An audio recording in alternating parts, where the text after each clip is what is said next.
반드시 답해야 하는 인생의 5가지 질문이라고 하는 주제를 가지고 벌써 오늘 4번째 시간입니다. 지금까지는 총론에 대한 이야기였다면 오늘하고 다음 시간은 강론에 해당되는 이야기라고 볼 수가 있을 겁니다. 오늘의 질문은 어떻게 살 것인가? 어떻게 살 것인가? 여러분 어떻게 살아야 된다고 생각하시나요? 이 질문을 하고 났더니 떠오르는 책이 한 권 있었습니다. 그 책의 제목은 죽을 때 후회하는 25가지라는 제목의 책입니다. 읽으신 분들도 혹시 있을지 모르겠는데요. 이 책의 저자는 오츠 슈이치라고 하는 일본 사람인데 암 환자들을 호스피스를 통해서 옆에서 돌보다가 1000여 명이 넘는 사람들이 죽어가는 것을 보면서 그들과 대화하기도 하고 또 죽는 마지막 장면을 지켜보기도 하면서 그들의 인생의 그 마지막을 정리하면서 의식이 또렷하잖아요. 몸이 불편한 거지. 그러면서 나눴던 대화들을 정리한 것입니다. 이 중에 몇 가지를 소개하면 그렇습니다. 언제 무슨 후회를 할까? 사랑하는 사람에게 고맙다는 말을 많이 했더라면. 여러분 사랑하는 사람들에게 고맙다는 말을 많이 하시기 바랍니다. 그렇지 않으면 후회한답니다. 그 다음에 이런 말이 있어요. 진짜 하고 싶은 일을 했더라면. 이 얘기는 뭐예요? 진짜 하고 싶은 일이 아니라 하고 싶지 않은 일들, 그렇죠? 하고 싶지 않은 일들, 해야만 하는 의무적인 일들을 하다가 세상 삶이 끝난다는 거예요. 그래서 하고 싶은 일을 좀 했었으면 하는 후회. 그 다음 조금 더 겸손하고 친절을 베풀었더라면, 더 겸손했어야 했을 텐데, 더 친절했어야 했을 텐데, 그런 후회들, 살면서도 그런 후회들을 우리가 하기도 하죠. 그 다음에 이런 것도 있어요. 죽도록 일만 하지 않았더라면. 아마 일본의 상황도 그렇고 우리나라의 상황도 그렇고 우리는 열심히 일하는 민족 아닙니까? 그렇죠? 정신없이. 그러고 나고 보니까 나이가 벌써 훌쩍 늙어버린 거예요. 그러니까 죽도록 일만 하지 말고 좀 더 삶을 즐길 걸 하는 후회도 있다는 것이죠. 그 다음에 삶과 죽음의 의미를 진지하게 생각했더라면.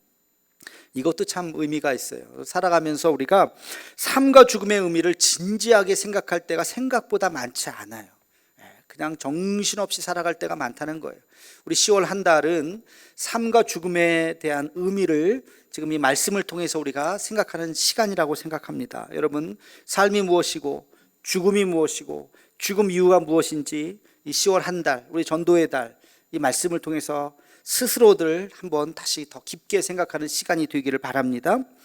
또 이런 것도 있어요. 내 장례식을 생각했더라면. 여러분 우리가 남의 장례식은 많이 가죠. 조문도 하고 그러는데 영정사진을 이렇게 바라보면서 그 영정사진에 자기의 모습이 있다면 이런 생각 혹시 해보셨나요? 내가 죽어서 내 장례식장이라면 사람들이 와서 국화꽃 한 송이 놓고, 그죠? 그리고 유족들하고 인사하고 나가서 밥 한 그릇 먹고 가는 그런 장례식의 모습을 우리가 흔히 생각하게 되는데 아직까지 이런 분은 없는 것 같아요. 저에게 찾아와서 목사님 혹시 제가 죽거든 목사님 장례식장에서 이런 얘기 좀 해주세요 하면서 글을 좀 써가지고 와서 저에게 그런 분은 아직까지 없으신 것 같아요. 그래서 제가 그 글을 낭독할 수 있다면 내가 사랑하는 사람들이 내 장례식장에 올 거잖아요. 내 지인들이 왔을 때 그들에게 무언가 한마디 남기고 싶은 이야기, 그런 걸 한번 좀 생각해 보면 좋겠다. 우리가 연초에 항존직들 유서 쓰죠. 그래서 가끔 이제 그걸 돌아가시는 분들 그거를 제가 읽어드릴 때는 가끔 있었는데 정말로 우리의 죽음을 한번 생각해 보는 시간이 필요하지 않을까. 또 마지막으로 이런 것도 있어요. 신의 가르침을 알았더라면. 신의 가르침이 무엇인지를 진지하게 고민하는 시간이 있었더라면 이런 후회들을 한다는 것입니다. 제가 한번 여러분들에게 질문을 한번 해보겠습니다. 여러분 지금까지 잘 살고 계신다고 스스로 생각하십니까? 아니면 벌써부터 내 인생에 대해서 후회하는 인생, 내가 좀 뭔가 좀 꼬였네, 잘못 살았네 하는 생각을 하십니까? 이 시대의 최고의 가치는 뭘까요? 사람들이 뭐에 대해서 열광을 하면서 시간과 에너지와 모든 걸 막 투자하면서 무엇을 위해서 살아간다고 생각하시나요? 앞뒤 돌아보지 않고 무엇을 위해서? 지금 현재 살아가고 있는 2020년을 살아가고 있는 이 땅의 최고의 가치는 뭘까요? 뭐니 해도 모니가 아닐까 싶어요.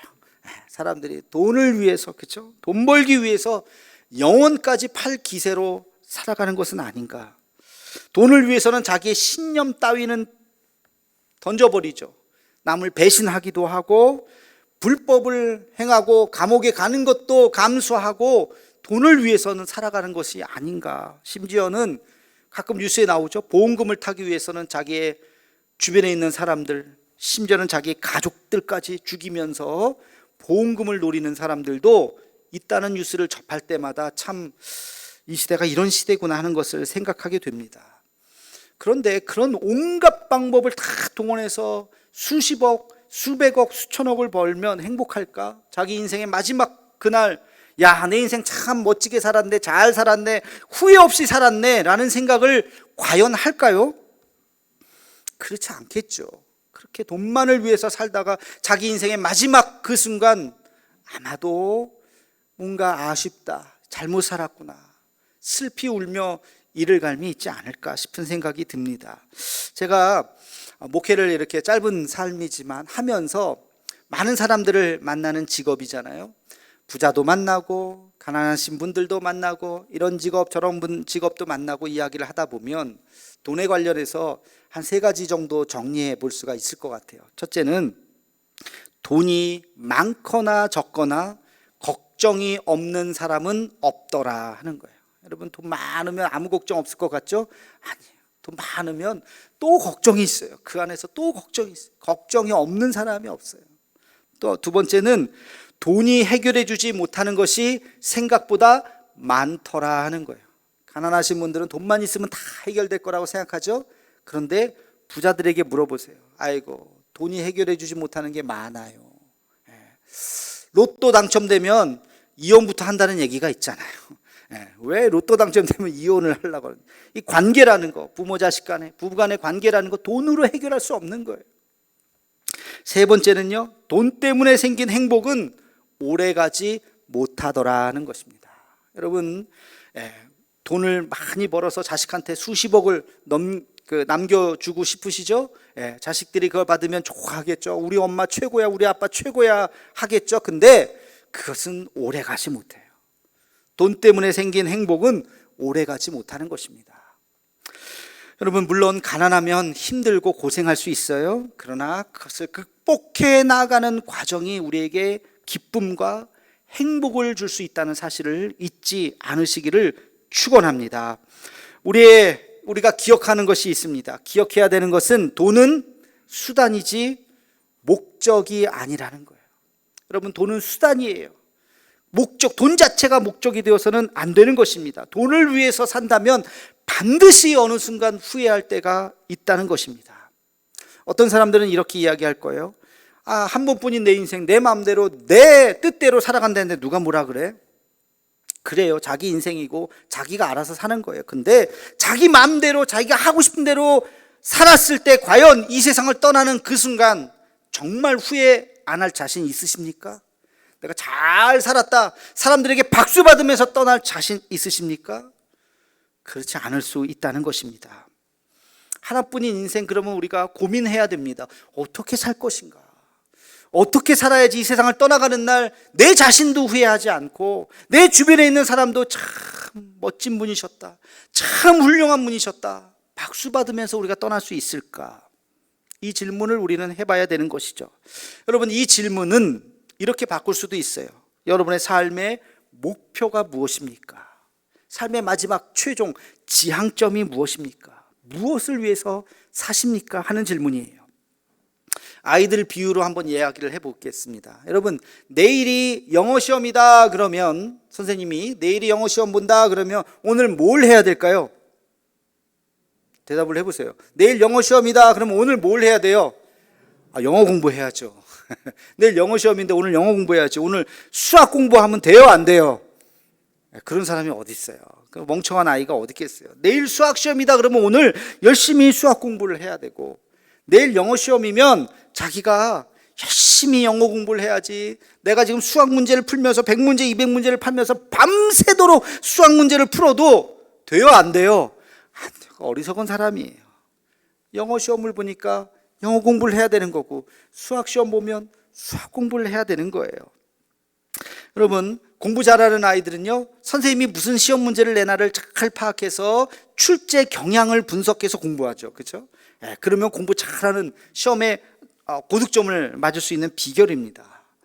여러분, 이 얘기는 무슨 얘기예요? 여러분의 삶이 마지막 그 순간, 우리가 이 세상을 떠나는 순간 평가를 받게 될 텐데, 무엇으로 우리의 삶이 평가받는가를 생각하면서 살라는 것입니다. 여러분, 우리의 삶이 무엇으로 평가될까요? 하나님은 우리의 삶을 무엇으로 평가하실까요? 재산 순서로 평가하겠다, 하나님이 그러실까요? 돈 많이 번 순서대로 1등, 2등, 3등. 만약에 그렇다면 열심히 수단 방법 가리지 않고 돈 많이 벌어야 되겠죠. 왜? 그 순으로 평가받으니까 열심히 돈 벌어야 되겠죠. 그러나 하나님은 그렇게 말씀하지 않으세요. 이 세상 살면서 네가 얼마를 벌었냐, 너 재산이 얼마냐, 그거 관심 없으십니다. 하나님, 저 100억 벌었는데 200억 벌었는데 잘했죠? 그게 뭔데? 아무 관심 없으신 거. 우리가 무엇을 벌었는지에 대해서 아무 관심이 없어요. 헛산 거예요. 영어 시험을 앞두고 영어 공부해야지 왜 수학 공부하냐고요. 왜 쓸데없는데 우리의 시간을 낭비하냐고요. 여러분, 배가 이렇게 항해를 합니다.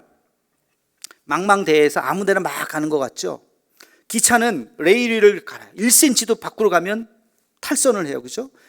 기차는 그 길로만 가요. 자동차는 도로 위로만 달려야 돼요. 딴 데 갈 수가 없어요. 바퀴가 갈 수가 없습니다. 배는 어때요? 아무 데나 가도 되잖아요. 그렇죠? 뭐 망망대해, 내가 뭐 아무 데나 막 가면 되는 거지. 그렇게 생각하면 착각이라는 거예요. 배도요, 그냥 길이 없는 것 같은데 항해사의 눈으로 보면 백길이 보인다는 거예요. 여러분, 백길이라고 하는 것은 5가지의 조건으로 이루어진답니다. 지형, 기상, 해상, 경제성, 항해술에 따라서 내가 어디까지 간다 그러면 그 길을 선택하는 거예요. 조류도 있을 것이고 풍랑도 있을 것이고 날씨도 있을 것이고, 그래서 항해사가 내가 이 길로 가야지 하고 망망대해 길이 없는 것 같지만 그 길을 찾아서 그 길로 간다는 것입니다. 우리의 인생도 마찬가지예요. 내 인생 내가 알아서 사는데 무슨 상관이에요? 이렇게 생각하면 착각이라는 거예요. 우리의 인생도 나름대로의 질서와 원칙이 있는 것입니다. 아무렇게나 사는 것이 아니에요. 질서와 원칙 속에서 우리의 삶을 살아야 하는 것입니다. 뒤로 갈 수가 없잖아요. 1초, 1시간, 하루 계속해서 우리는 앞으로 나아갈 뿐이죠. 그 시간을 우리가 어떻게 살아야 하는가? 고도의 우리의 기술과 우리의 관심과 또 원칙이 필요한 것입니다. 자, 지난 우리가 3번의 이런 질문을 했어요. 지난 시간을 통해서 하나님이 과연 살아계신가? 첫 번째 질문이었죠. 두 번째는 천국과 지옥이 과연 있는가? 세 번째는 그러면 천국에는 어떻게 갈 수 있는가? 라는 것이 우리 3가지의 질문이었습니다. 만약에 이 3개의 질문에 모두가 예스라고 대답한다면, 하나님이 살아계시고 하나님이 살아계시기 때문에 천국과 지옥이 있고, 천국과 지옥이 있기 때문에 내가 천국 가야 되는데, 천국은 어떻게 간다고요? 착한 일로 가는 것이 아니라 우리의 구원자 되시는 예수 그리스도로 간다는 사실에 동의를 한다면, 4번째 질문의 답은 자명한 것입니다. 4번째 질문은 뭐예요? 우리가 어떻게 살아야 할 것인가? 어떻게 살아야 할까요? 하나님의 말씀대로 살아야 하는 것입니다. 수학 시험을 앞두면 수학 공부를 하라고요. 영어 시험을 앞두면 영어 공부를 하라고요. 우리가 다 하나님의 심판대 앞에 서게 되면 하나님의 말씀대로 살아야 하는 것입니다. 우리 함께 같이 히브리서 9장 27절 말씀을 함께 같이 읽어보겠습니다. 시작. 한번 죽는 것은 사람에게 정해진 것이요 그 후에는 심판이 있으리니. 아멘. 한 번 죽는 것은 정해진 거예요. 저도 죽고요, 여러분들도 죽어요. 내가 죽는다고 먼저 얘기해야죠. 저도 죽어요. 영원히 못 살아요. 이 역사상 영원히 산 사람 아무도 없습니다. 다 죽어요. 죄송하지만 여러분들도 가실 거예요. 이건 정해진 거라고요. 근데 그 후에는 뭐가 있다고요? 심판이 있습니다. 이게 무서운 겁니다. 그 후에는 심판이 있다고요. 자, 심판은 뭐가 있을까요? 기준이 있어요. 그냥 아무렇게나 심판하는 것이 아니에요. 하나님의 기준이 있는 것입니다. 그 기준이 뭐라고요? 말씀이라고. 그 기준이 하나님의 말씀의 기준대로 심판을 받게 되는 것입니다.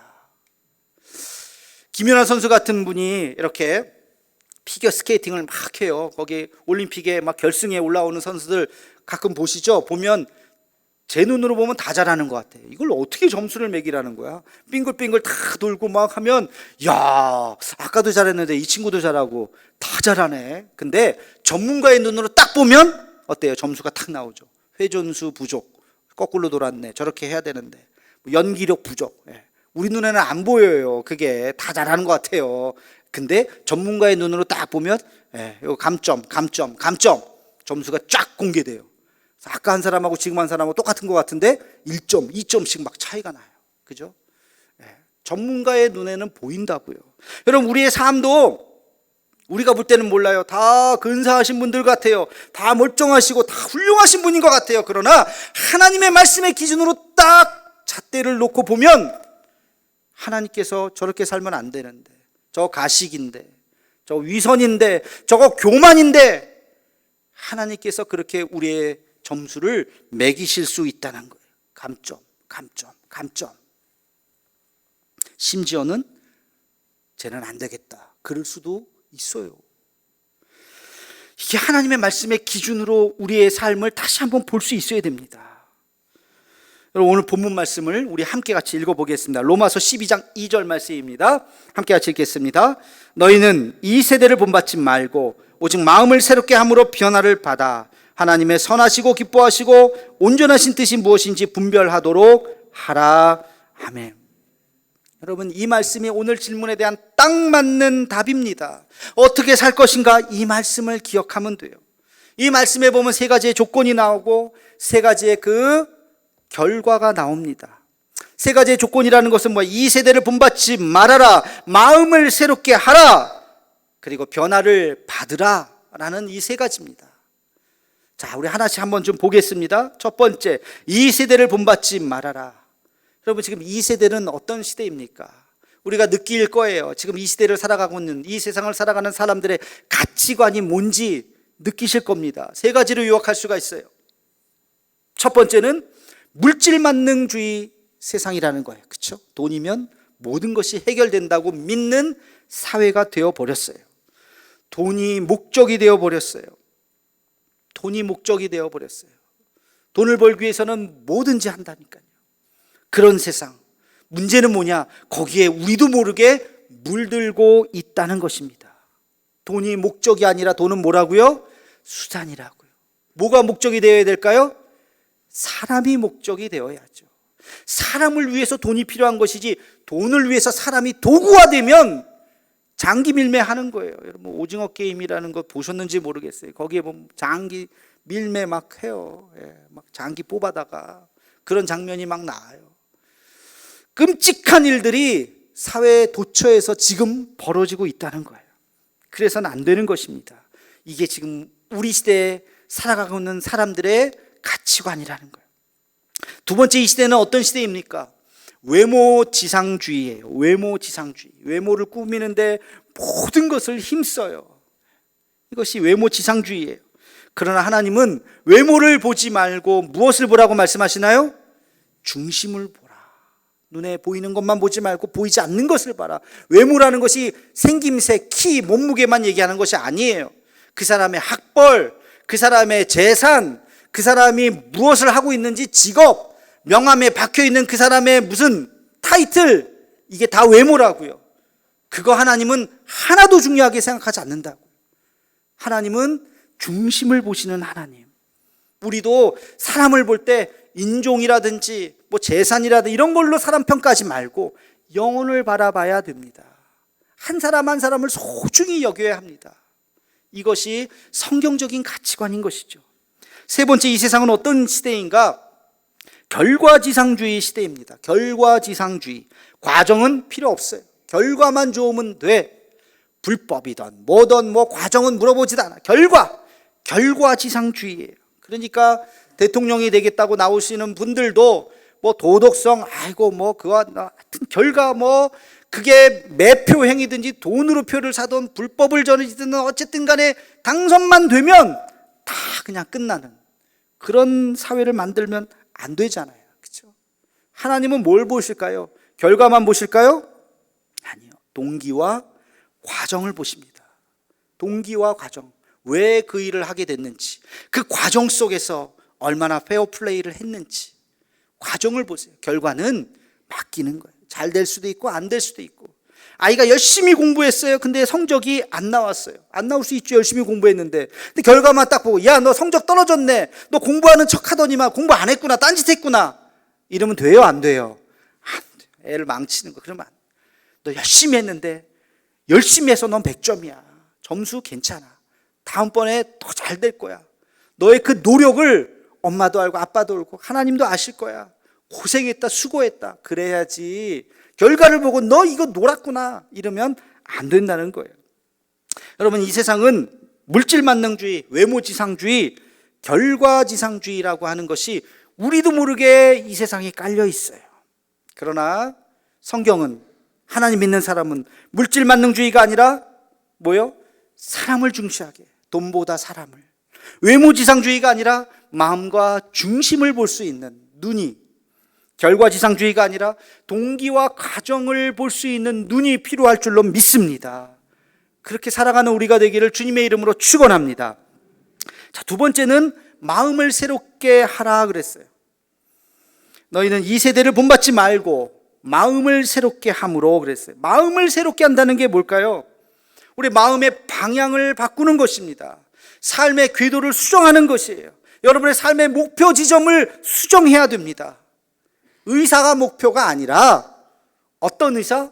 정말 좋은 의사, 정말 봉사하고 섬기는 의사가 목표가 되어야지, 단순히 의사만 되어서 돈 많이 벌니까 의사 되려고요. 불법도 저지르는 거예요. 검사, 난 검사가 꿈이에요. 왜? 권력이 있잖아요. 사람 막 감옥에 쳐놓을 수도 있고 그런 권력자가 되고 싶어요 라고 하면 타락하는 거죠. 검사가 되는 꿈 자체가 나쁜 것은 아니에요. 어떤 검사가? 정의로운 검사가 이 세상의 어두운 곳을 밝힐 수 있는 그런 정의로운 검사를 꿈꿔야 되는 거죠. 어떤 기업체의 사장이 되는 것, 어떤 사장, 돈 많이 버는 사장이 아니라 그러면 뭐 환경도 오염시키고 뭐 어떻게 해서든지 막 돈만 벌면 되겠습니까? 아니요. 어떤 사장, 정말 이 세상을 이롭게 하는 물건을 만들고 파는 그런 상도덕이 있는 그런 사장이 되어야 하겠죠. 여러분, 우리 삶의 최종 목표가 수정되어야 하는 것입니다. 단순한 타이틀이 아니라 어떤 일을 할 것인가, 하나님 앞에서 책망받지 않는 신실한 일을 할 수 있는 우리가 되어야 할 줄로 믿습니다. 세 번째는 너희는 변화를 받아 그랬어요. 그렇죠? 변화를 받아. 마음을 새롭게 함으로 변화를 받아. 여러분, 이 말씀에서 중요한 것이 있어요. 그것은 바로 능동태가 아니라 수동태라는 것입니다. 변화는 내가 받는 거예요. 누가 변화를 시키는 거예요? 누가 변화를 시키십니까? 하나님이 시키는 거예요. 하나님이 우리를 변화시키는 거예요. 하나님께서 우리 마음속에 오시면 우리가 변화가 되는 것입니다. 성령께서 우리의 마음속에 임재하시면 우리도 모르게 우리의 삶이 변화가 됩니다. 생각이 변하고요, 행동이 변하고요, 심지어는 말투도 변하고요, 표정도 달라져요. 정말 예수 믿는 사람들 표정도 달라져요. 저는 많은 사람들을 이렇게 보면서 예수님 믿고 술, 담배 끊는 사람들 많이 봤어요. 어떤 분이 그래요. 어떻게 이렇게 끊었어요? 그러게 말이에요. 신기해요. 옛날에 그렇게 끊으려고 했는데, 여러분 연초되면 맨날 술 끊자, 담배 끊자 뭐 그런 거 하잖아요. 그렇게 끊으려고 했는데 끊어지지 않더니만 하나님 믿고 내가 신앙생활하고 나서 나도 모르게 끊어졌어요. 술이 싫어졌어요. 담배 냄새가 역겨워졌어요. 그런 분들이 계시더라고요. 여러분, 하나님의 은혜가 임하면 우리도 모르게 우리의 삶이 변하는 거예요. 이것은 변화가 되는 것입니다. 저도 이렇게 생각해 봤어요. 나는 뭐가 변했을까? 제가 중학교 때부터 교회 나오기 시작했는데 그때 뭐 나쁜 짓 하기에는 이른 나이고 술, 담배 하지는 않았고 내가 뭐가 변했지 하고 생각하니까 변화가 있었어요. 뭐냐? 예배가, 말씀이 은혜롭기 시작했어요. 저도 맨 뒤에 앉아가지고 이렇게 기대서 탁 자세가 벌써 설교 말씀 안 들으려고 자세가 이렇게 예배 드렸던 적이 저도 있었어요, 예전에. 그래서 언제 끝나나 맨날 시계 쳐다보고 그랬던 적이 있었는데, 어느 날 성령께서 내 마음속에 오셔서 내가 변하기 시작하니까 나도 모르게 점점 앞자리로 오는 거예요. 맨 앞자리에 앉아서 제가 금요 철야기도 갔더니 고등학교 때 머리 빡빡 깎고 그러고 나서 이렇게 앉아 있었는데, 그때 또 장로님들도 저 뒤쪽에 앉아 계시더라고. 장로님들도 저 뒤쪽에 앉아 계셨는데 고등학교 학생이 맨 앞에 앉아서 딱 말씀을 들으려고, 말씀이 왜 이렇게 잘 귀에 들어오는지 계속 메모하면서 했던 기억이 납니다. 그리고 말씀뿐만이 아니라 찬송이 들려오기 시작했어요. 내가 뭐 찬송가 처음 교회 나온 친구가 무슨 찬송을 알겠어요? 멜로디는 몰라요. 근데 찬송을 부르는 걸 이렇게 봤더니 가사가 왜 이렇게 은혜로운지, 가사가 은혜로워서 집에서 찬송가를 쭉 보면서 보혈 찬송가 할 때는 막 내 마음이 막 울컥울컥해지는 그런 경험을 했던 기억이 납니다. 여러분, 2000년의 역사상 예수 믿었던 모든 사람들은 변하기 시작했어요. 변화의 모습은 다 달라요. 그러나 변화의 방향은 같습니다. 어떻게?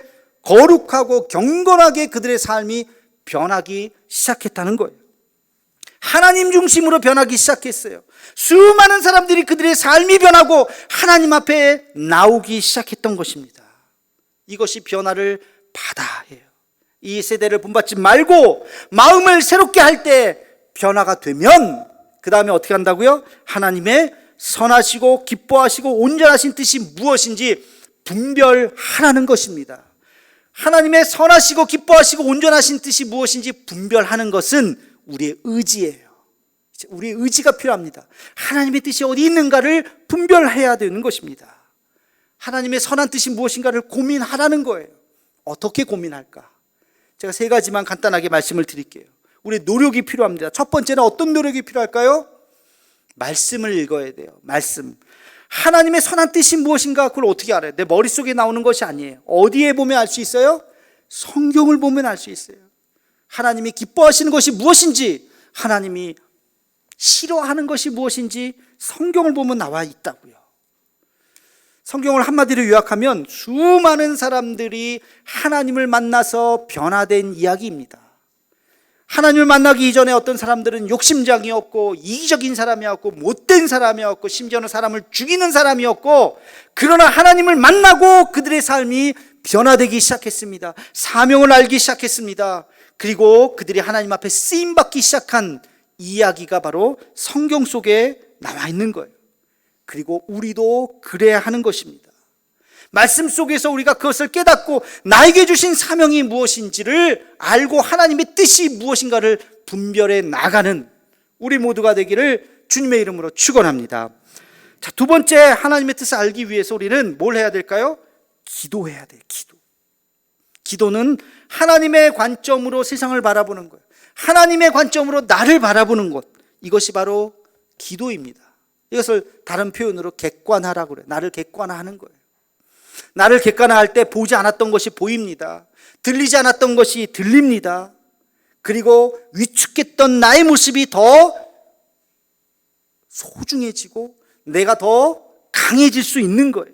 더 굳건해질 수 있는 것입니다.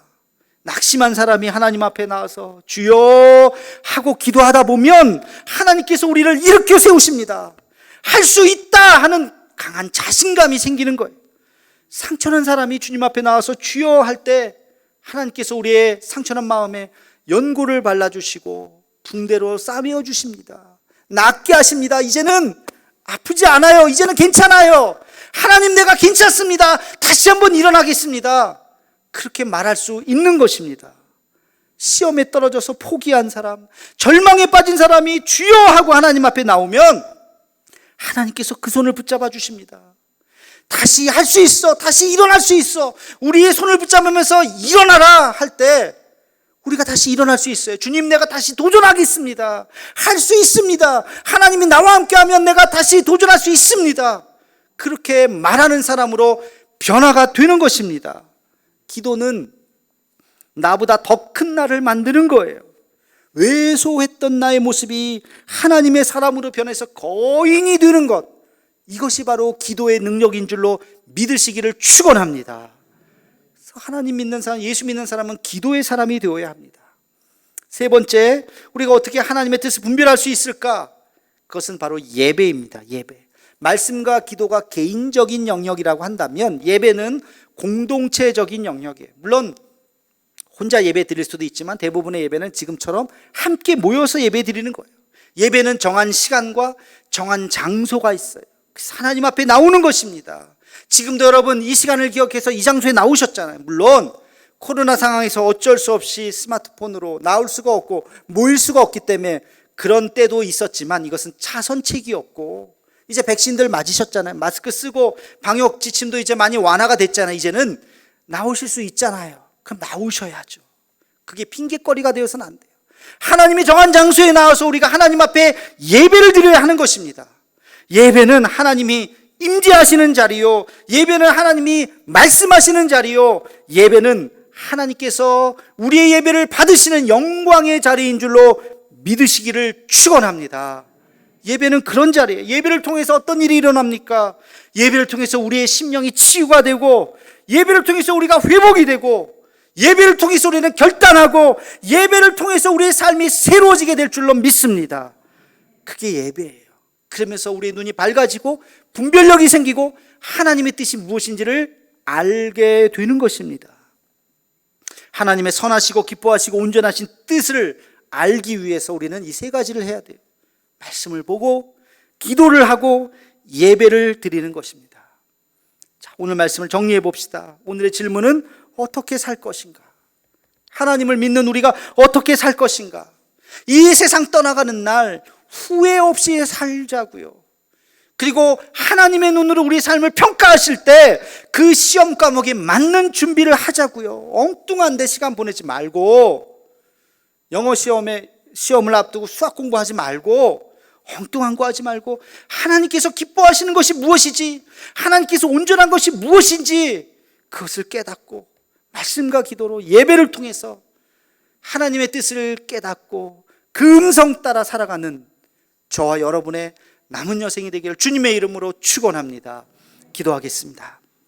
거룩하신 하나님, 이 세상을 살면서 우리가 어떻게 살아야 하는지 고민을 하게 됩니다. 그러나 하나님을 믿는 사람은 하나님의 뜻이 무엇인지를 깨닫게 하여 주옵시고, 말씀과 기도와 예배를 통해서 하나님의 선하시고 기뻐하시고 온전하신 뜻이 무엇인지 분별하며 그 뜻대로 살아가는 우리 모두가 되게 하여 주옵소서. 예수님의 이름으로 기도하옵나이다. 아멘.